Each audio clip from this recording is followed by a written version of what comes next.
they can't work because they're disabled, or honestly, some of them they just don't work because they were in a caretaker mode and they coulda, shoulda, woulda worked, but they had to take care of a parent, and then the parent gets older and older, and then the excuse or the requirement that we would expect them to work slowly diminishes over time, because obviously, right, the more the parent needs, the parent gets older, and a lot of us don't want to, have a situation where our parents end up in some, facility or some home where they just suck their, social security check and give them a room and say, this is your time when you can go play in the general room and that's it.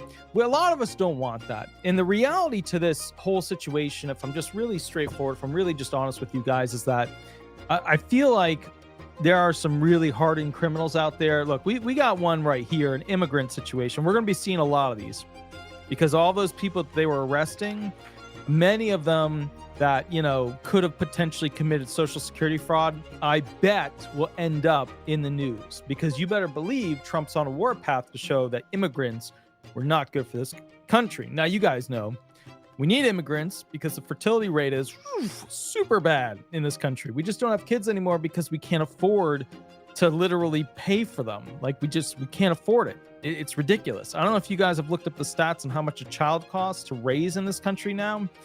Absolute criminal insanity, okay?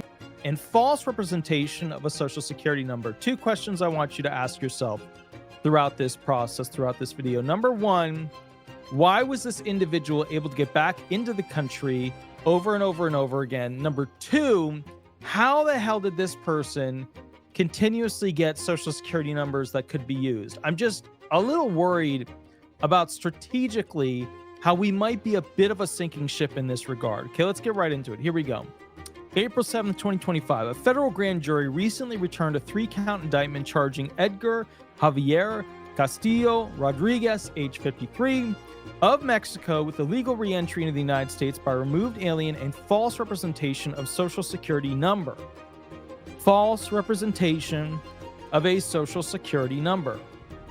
Castillo Rodriguez appeared for his arraignment and pled not guilty to the pending charges, according to the court documents. Now, remember, he's in the beginning phase. He's not going to jail yet in this regard. Okay, we have other videos that we're going to be doing on people who do go to jail, but right now, arraignment, pled not guilty to pending charges.